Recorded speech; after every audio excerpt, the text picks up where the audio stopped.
Twilight, Chapter 15. The muted light of yet another cloudy day eventually woke me. I lay with my arm across my eyes, groggy and dazed. Something, a dream trying to be remembered, struggled to break into my consciousness. I moaned and rolled on my side, hoping more sleep would come. And then the previous day flooded back into my awareness. Oh! I sat up so fast it made my head spin. Your hair looks like a haystack, but I like it. His unruffled voice came from the rocking chair in the corner. Edward, you stayed, I rejoiced, and thoughtlessly threw myself across the room and into his lap. In the instant that my thoughts caught up with my actions, I froze, shocked by my own uncontrolled enthusiasm. I stared up at him, afraid that I had crossed the wrong line, but he laughed. Of course, he answered, startled, but seemingly pleased by my reaction. His hands rubbed my back. I laid my hand cautiously against his shoulder, breathing in the smell of his skin. I was sure it was a dream. You're not that creative, he scoffed. Charlie, I remembered, thoughtlessly jumping up and heading to the door. He left an hour ago, after reattaching your battery cables, I might add. I have to admit I was disappointed. Is that really all it would take to stop you, if you were determined to go? I deliberated where I stood, wanting to return to him badly, but afraid I might have morning breath. You're not usually this confused in the morning, he noted. He held his arms open for me to return, a nearly irresistible invitation. I need another human minute, I admitted. I'll wait. I skipped to the bathroom, my emotions unrecognizable. I didn't know myself, inside or out. The face in the mirror was practically a stranger, eyes too bright, hectic spots of red across my cheekbones. After I brushed my teeth, I worked to straighten out the tangled chaos that was my hair. I splashed my face with cold water and tried to breathe normally, with no noticeable success. I half ran back to the room. It seemed like a miracle that he was there, his arms still waiting for me. He reached out to me and my heart thumped unsteadily. Welcome back, he murmured, taking me into his arms. He rocked me for a while in silence until I noticed that his clothes were changed, his hair smooth. You left? I accused, touching the collar of his fresh shirt. I could hardly leave in the clothes I came in. What would the neighbors think? I pouted. You were very deeply asleep. I didn't miss anything. His eyes gleamed. The talking came earlier. I groaned. What did you hear? His gold eyes grew very soft. You said you loved me. You knew that already, I reminded him, ducking my head. It was nice to hear just the same. I hid my face against his shoulder. I love you, I whispered. You are my life now, he answered simply. There was nothing more to say for the moment. He rocked us back and forth as the room grew lighter. Breakfast time, he said eventually. Casually to prove, I'm sure, that he remembered all my human frailties. So I clutched my throat with both hands and stared at him with wide eyes. Shock crossed his face. Kidding, I snickered, and you said I couldn't act. He frowned in disgust. That wasn't funny. It was very funny, and you know it. But I examined his gold eyes carefully to make sure that I was forgiven. Apparently, I was. Shall I rephrase? He asked. Breakfast time for the human. Oh, okay. He threw me over his stone shoulder, gently, but with a swiftness that left me breathless. I protested as he carried me easily down the stairs, but he ignored me. He sat me right upside on a chair. The kitchen was bright, happy, seeming to absorb my mood. What's for breakfast? I asked pleasantly, and threw him for a minute. I'm not sure. What would you like? His marble brow puckered. I grinned, hopping up. That's all right. I fend for myself pretty well. Watch me hunt. I found a bowl and box of cereal. I could feel his eyes on me as I poured milk and grabbed a spoon. I set my food on the table, then paused. Can I get you anything? I asked, not wanting to be rude. He rolled his eyes. Just eat, Bella. I sat at the table, watching him as I took every bite.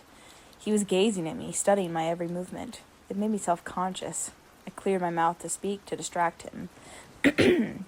What's on the agenda for today? I asked. I watched him frame his answer carefully. What would you say to meeting my family? I gulped. Are you afraid now? He sounded hopeful. Yes, I admitted. How could I deny it? He could see it in my eyes. Don't worry, he smirked. I'll protect you. I'm not afraid of them, I explained. I'm afraid they won't like me.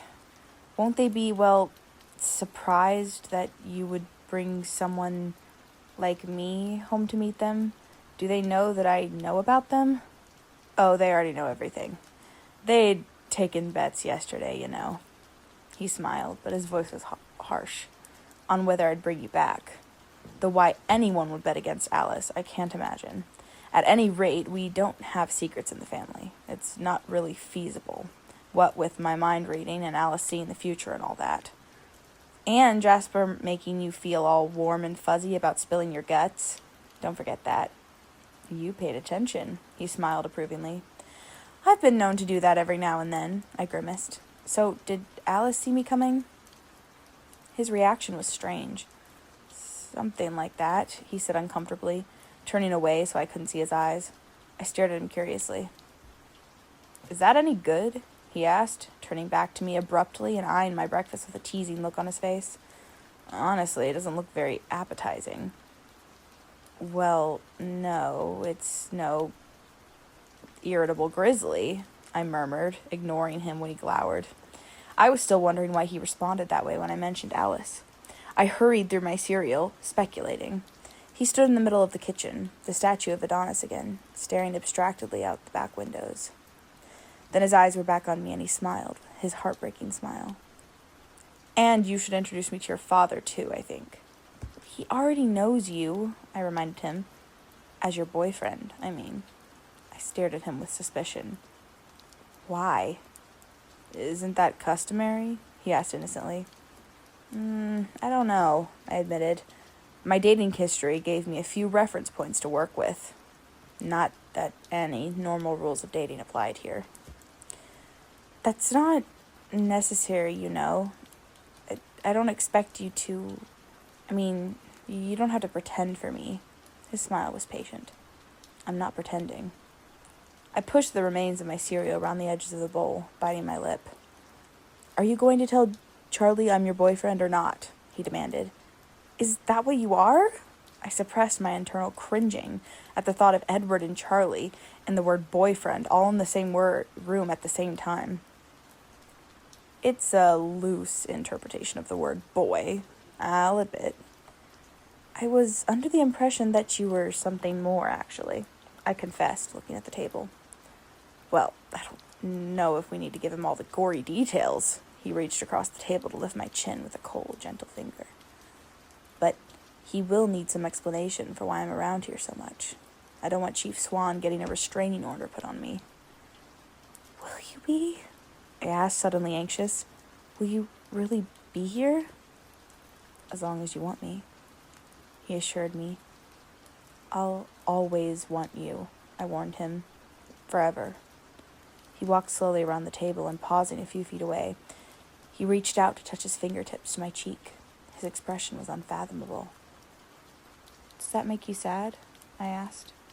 He didn't answer. He stared into my eyes for an immeasurable period of time. Are you finished?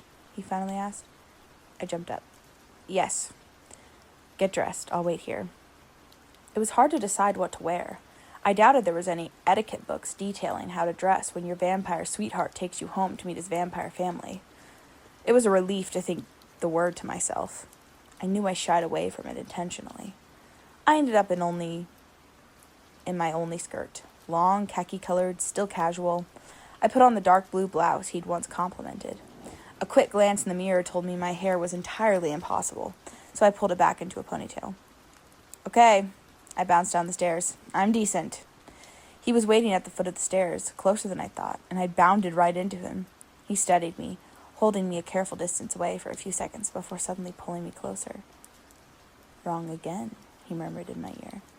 You are so utterly indecent. No one should look so tempting. It's not fair. Fair how? I asked. I can change. He sighed, shaking his head. You are so absurd. He pressed his cool lips delicately to my forehead, and the room spun. The smell of his breath made it impossible to think. "Shall I explain how you are tempting me?" he asked. It was clearly a rhetorical question. His fingers traced down my spine, his breath coming more quickly against my skin. My hands were limp on my chest, and I felt lightheaded again. He tilted his head slowly and touched his cool lips to mine for a second time, very carefully, parting them slightly. And then I collapsed. "Bella?" His voice was so alarmed that as he caught me and held me up. "You made me faint," I accused him dizzily. "What am I going to do with you?" he groaned in exasperation. "Yesterday I kiss you and you attack me. Today you pass out on me."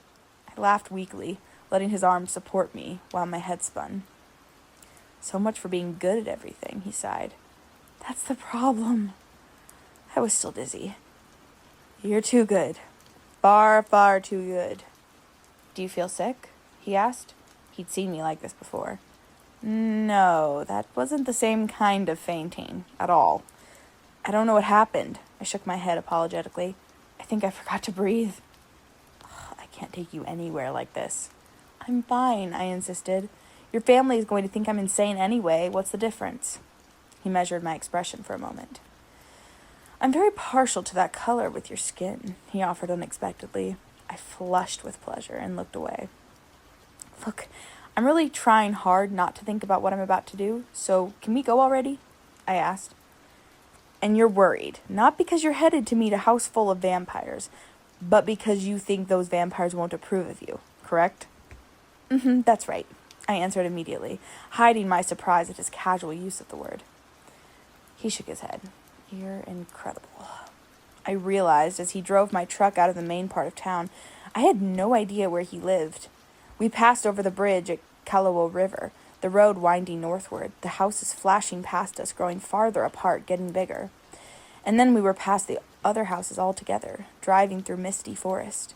I was trying to decide whether to ask or to be patient, when he turned abruptly onto an unpaved road.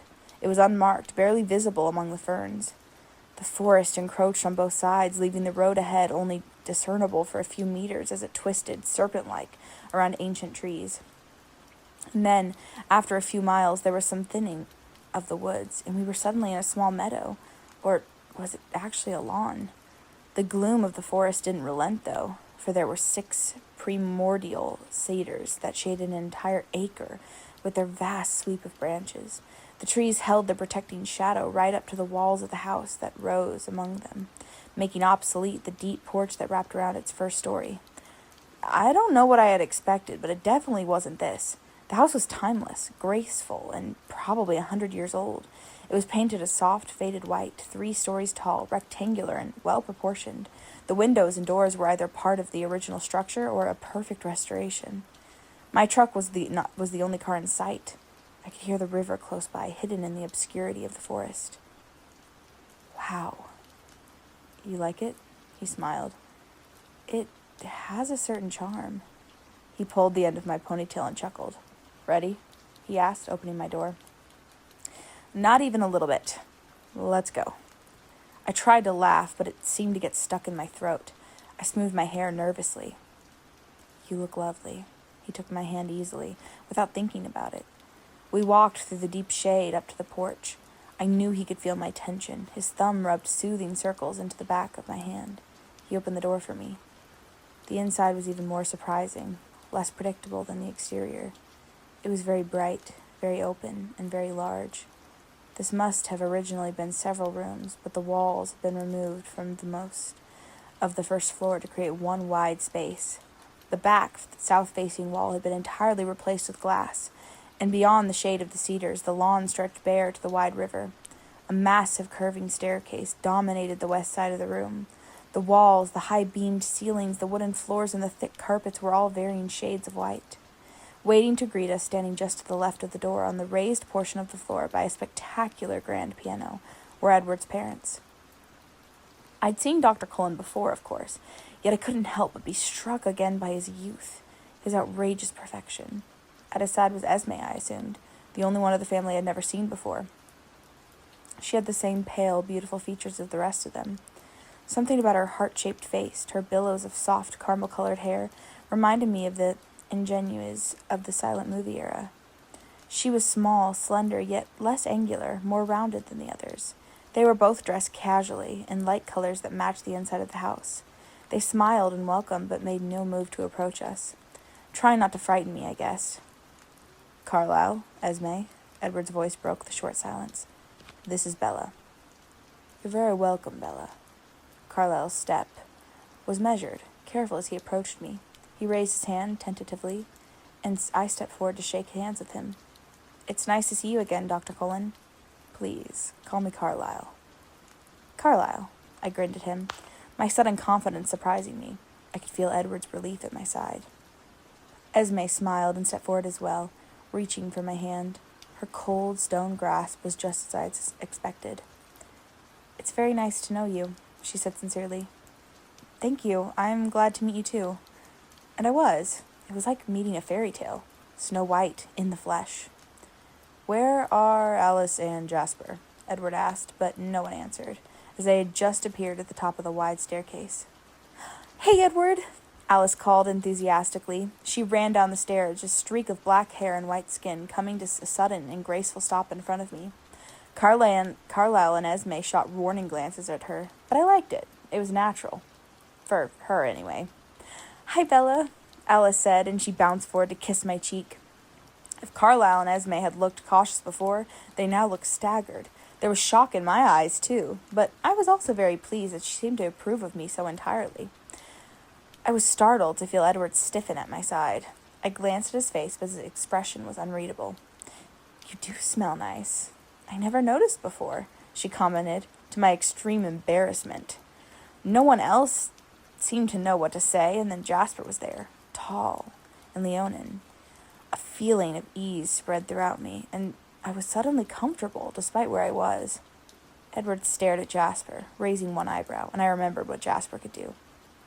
"Hello, Bella," Jasper said. He kept his distance, not offering to shake my hand, but it was impossible to feel awkward near him. "Hello, Jasper," I smiled at him shyly, and then at the others. "It's nice to meet you all. You have a very beautiful home," I added conventionally. "Thank you," Esme said. "We're so glad you came." She spoke with feeling, and I realized that she thought I was brave. I also realized that Rosalie and Emmett were nowhere to be seen, and I remembered Edward's too innocent denial when I'd asked him if the others didn't like me. Carlisle's expression distracted me from this train of thought. He was gazing meaningfully at Edward with an intense expression. Out of the corner of my eye, I saw Edward nod once. I looked away, trying to be polite. My eyes wandered again to the beautiful instrument on the platform by the door. I suddenly remembered my childhood fantasy that, should I ever win the lottery, I would buy a grand piano for my mother. She wasn't really good. She only loved to play for herself on our second-hand upright. But I loved to watch her play. She was happy, absorbed. She seemed like a new, mysterious person to me then. Someone outside the mom persona I took for granted. She put me through lessons, of course, but like most kids, I whined until she let me quit. Esme noticed my preoccupation. "Do you play?" she asked, inclining her head toward the piano. I shook my head. "Not at all, but it's so beautiful." "Is it yours?" "No," she laughed. "Edward didn't tell you he was musical?" "No." I glared at his suddenly innocent expression with narrowed eyes. "I should have known, I guess." Esme raised her delicate eyebrows in confusion. "Edward can do everything, right?" I explained. Jasper snickered, and Esme gave Edward a reproving look. "I hope you haven't been showing off. It's rude," she scolded. "Just a bit." He laughed freely. Her face softened at the sound, and they shared a brief look that I didn't understand, though Esme's face seemed almost smug. "He's been too modest, actually," I corrected. "Well, play for her," Esme encouraged. "You just said showing off was rude," he objected. "There are exceptions to every rule," she replied. "I'd like to hear you play," I volunteered. "It's settled, then." Esme pushed him toward the piano. He pulled me along, sitting me on the bench beside him. He gave me a long, exasperated look before he turned to the keys. And then his fingers flowed swiftly across the ivory, and the room was filled with a composition so complex, so luxuriant, it was impossible to believe only one set of hands played. I felt my chin drop, my mouth open in astonishment, and I heard low chuckles behind me at my reaction. Edward looked at me casually, the music still surging around us without a break, and winked. "Do you like it?"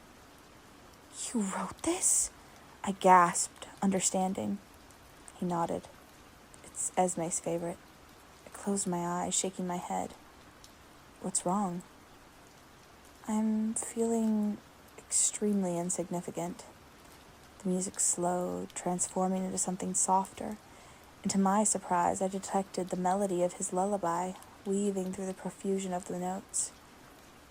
"You inspired this one," he said softly. The music grew unbearably sweet. I couldn't speak. "They like you, you know," he said conversationally. "Esme especially." I glanced behind me, but their huge room was empty now. Where did they go? "Very subtly giving us some privacy, I suppose," I sighed. "They like me, but Rosalie and Emmett," I trailed off, not sure how to express my doubts. He frowned. "Don't worry about Rosalie," he said, his eyes wide and persuasive. "She'll come around." I pursed my lips skeptically. "Emmett? Well, he thinks I'm a lunatic. It's true, but he doesn't have a problem with you. He's trying to reason with Rosalie." "What is it that upsets her?" I wasn't sure if I wanted to know the answer. He sighed deeply. "Rosalie struggles the most with what we are. It's hard for her to have someone on the outside know the truth. And she's a little jealous." "Rosalie is jealous of me?" I asked incredulously. I tried to imagine a universe in which someone as breathtaking as Rosalie would have any possible reason to feel jealous of someone like me. "You're human," he shrugged. "She wishes that she were too." "Oh," I muttered, still stunned. "Even Jasper, though." That's really my fault," he said. "I told you he was the most recent to try our way of life. I warned him to keep his distance." I thought about the reason for that and shuddered. "Esme and Carlisle," I continued quickly to keep him from noticing, "are happy to see me happy. Actually, Esme wouldn't care if you had a third eye and webbed feet. All this time she's been worried about me, afraid that there was something missing from my essential makeup, that I was too young when Carlisle changed me. She's ecstatic. Every time I touch you, she just about chokes with satisfaction. Alice seems very enthusiastic. Alice has her own way of looking at things," he said through tight lips. "And you're not going to explain that, are you?" A moment of wordless communication passed between us. He realized that I knew he was keeping something from me. I realized that he wasn't going to give me anything. Not now. "So what was Carlisle telling you before?" His eyebrows pulled together. "You noticed that, did you?" I shrugged. "Of course." He looked at me thoughtfully for a few moments before answering. "He wanted to tell me some news. He didn't know if it was something I would share with you." "Will you?" "I have to, because I'm going to be a little overbearingly protective over the next few days, or weeks, and I wouldn't want you to think I'm naturally a tyrant." "What's wrong?" "Nothing's wrong, exactly. Alice just sees some visitors coming soon. They know we're here, and they're curious." "Visitors?" "Yes, well, they aren't like us, of course, in their hunting habitats, I mean. They probably won't come into town at all, but I'm certainly not going to let you out of my sight till they're gone." I shivered. "Finally, a rational response," he murmured. I was beginning to think you had no sense of self-preservation. I let that one pass, looking away, my eyes wandering around the spacious room. He followed my gaze. "Not what you expected, is it?" he asked, his voice smug. "No," I admitted. "No coffins, no piled skulls in the corner. I don't even think we have cobwebs. What a disappointment this must be for you," he continued so slyly. I ignored his teasing. "It's so light, so open." He was more serious when he answered. "It's the one place we never have to hide." The song he was still playing, my song, drifted to an end, the final chord shifting to a more melancholy key. The last note hovered poignantly in the silence. Thank you, I murmured. I realized there were tears in my eyes. I dabbed at them, embarrassed. He touched the corner of my eye, trapping one I missed. He lifted his finger, examining the drop of moisture broodingly. Then, so quickly I couldn't be positive that he really did, he put his finger in his mouth to taste it. I looked at him questioningly, and he gazed back for a long moment before he finally smiled. Do you want to see the rest of the house? No coffins, I verified, the sarcasm in my voice not entirely masking the slight but genuine anxiety I felt. He laughed, taking my hand, leading me away from the piano. No coffins, he promised. We walked up the massive staircase, my hand trailing along the satin-smooth rail. The long hall at the top of the stairs was paneled with honey-colored wood, the same as the floorboards. Rosalie and Emmett's room, Carlisle's office, Alice's room. He gestured as he led me past the doors. He would have continued, but I stopped dead at the end of the hall, staring incredulously at the ornament hanging on the wall above my head. Edward chuckled at my bewildered expression.